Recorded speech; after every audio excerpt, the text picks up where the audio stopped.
উচ্চতর গণিতের তৃতীয় অধ্যায় জ্যামিতির অনুশীলনীর এই ভিডিওতে আমরা অনুশীলনী 3.2-এর 14 নম্বর এবং শেষ সমস্যা সমাধান করব। চলো দেখা যাক সমস্যাটা কি।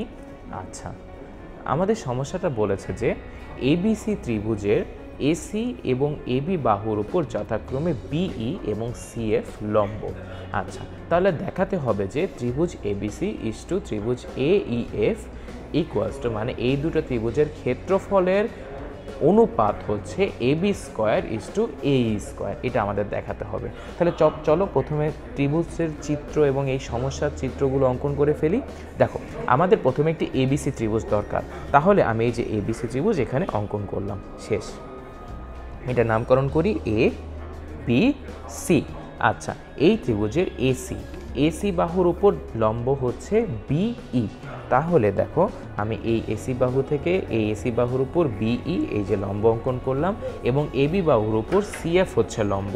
আচ্ছা, তাহলে এই যে সি থেকে এই যে আমি লম্ব অঙ্কন করলাম সি এফ, এটা আমার লম্ব, এটাও আমার লম্ব। আচ্ছা, তাহলে সব কিছু লম্ব অঙ্কন করা হয়ে গেল। এখন কি বলেছে দেখো, আমাকে প্রমাণ করতে হবে যে ত্রিভুজ এবিসি এর ক্ষেত্রফল ইস্টু ত্রিভুজ এ ই এফ। আচ্ছা, তাহলে এই ত্রিভুজটা সম্পূর্ণ করতে হবে, মানে এ ই এফ এই যে আমি যোগ করে দিলাম। তাহলে এই ত্রিভুজ আর এই ছোট ত্রিভুজ, এই যে ছোট ত্রিভুজ এ ই এফ, এই দুটো ত্রিভুজের ক্ষেত্রফলের অনুপাত হচ্ছে এবি স্কোয়ার ইস্টু এ স্কোয়ার। আচ্ছা, তাহলে প্রমাণ শুরু করা যাক। দেখো, প্রথমে আমরা কি দেখতে পাচ্ছি, দেখো আমার এই যে এসি এর উপর বিই লম্ব, এই যে আমি লম্বের চিহ্ন দিলাম, আবার এবি এর উপর সিএফ হচ্ছে লম্ব। তাহলে আমি কি লিখতে পারি না যে কোণ বিইসি, এই যে কোণ বিইসি ইকুয়ালস টু কোণ বি, এই যে এই কোণটা বিএফসি ইকুয়ালস টু 90 ডিগ্রি। কেন? তারা প্রত্যেকে এক সমকোণ, তাই এরা হচ্ছে তোমার 90 ডিগ্রির সমান, কারণ এটা যে লম্ব, এই যে বিও লম্ব সিএফও তোমার লম্ব।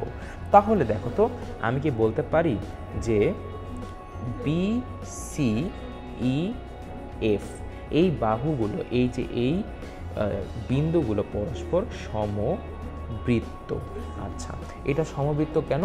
কারণ দেখো, তোমার এখানে বলেছে যে দুইটি বিন্দুর সংযোগ রেখাংশ একই পার্শ্বে অন্য বিন্দুতে সমান কোণ উৎপন্ন করেছে, তাই এই বিন্দু চারটি সমবৃত্ত।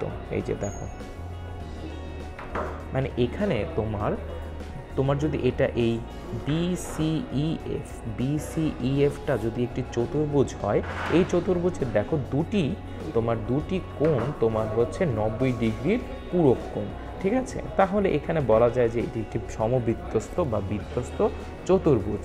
তাহলে এখন কোনো বৃত্তস্থ চতুর্ভুজের একটি বাহুকে বর্ধিত করলে সেই বহিস্থ কোণ অন্তস্থ বিপরীত কোণের সমান হয়। অর্থাৎ দেখো, আমি এখানে কি বললাম, দেখো এখানে যদি আমি লিখি কোণ এইএফ, এই কোণটা দেখো তো কি, এই চতুর্ভুজের বহিস্থ একটি কোণ না? এই বহিস্থ কোণটা দেখো, এই চতুর্ভুজের একটি বহিস্থ কোণ হচ্ছে এইটা, এই বহিস্থ কোণ হচ্ছে অন্তস্থ বিপরীত কোণের সমান। তাহলে অন্তস্থ বিপরীত কোণ হচ্ছে কোণ এ বি সি, এটা তাহলে এইটা ইকুয়ালস টু অন্তস্থ বিপরীত কোণ এ বি সি। আবার আরেকটি যে বর্ধিত কোণ আমি পেলাম যে এএফই, এই এএফই এই কোণটা হবে অন্তস্থ বিপরীত কোণ এই যে এসিবি এর সমান, অন্তস্থ বিপরীত কোণ এসিবি এর সমান, শেষ। আচ্ছা, তাহলে এটা ইকুয়েশন 1, এটা ইকুয়েশন 2। তাহলে এই দুটো জিনিস থেকে আমি যদি এখন দুটো ত্রিভুজ নেই, ত্রিভুজ এ বি সি, এই যে ত্রিভুজ এ বি সি, আর যদি ত্রিভুজ নেই এ ই এফ, তাহলে দেখো এই দুটি ত্রিভুজের দুটি কোণ পরস্পর, দেখো ওপরের দুটি কোণের অপর ত্রিভুজের দুটি কোণের সমান। তাহলে কি বলতে পারি, এগুলো পরস্পর সদৃশ কোণী ত্রিভুজ। কারণ দেখো এইএফ সমান এবিসি, আবার এএফই ইকুয়ালস টু এসিবি, এই দুটি কোণ পরস্পর সমান, এই কোণ এই কোণের সমান, এই কোণ এই কোণের সমান, অর্থাৎ দুটি ত্রিভুজের দুটি কোণ পরস্পর সমান। তাহলে অবশিষ্ট কোণও সমান, তাহলে তারা সদৃশ কোণী ত্রিভুজ। আমরা জানি যে সদৃশ কোণী ত্রিভুজের ক্ষেত্রে তাদের ক্ষেত্রফলের অনুপাত হবে তোমার, এই যে ক্ষেত্রফলের অনুপাত হবে অনুরূপ বাহুর বর্গের ক্ষেত্রফলের সমান।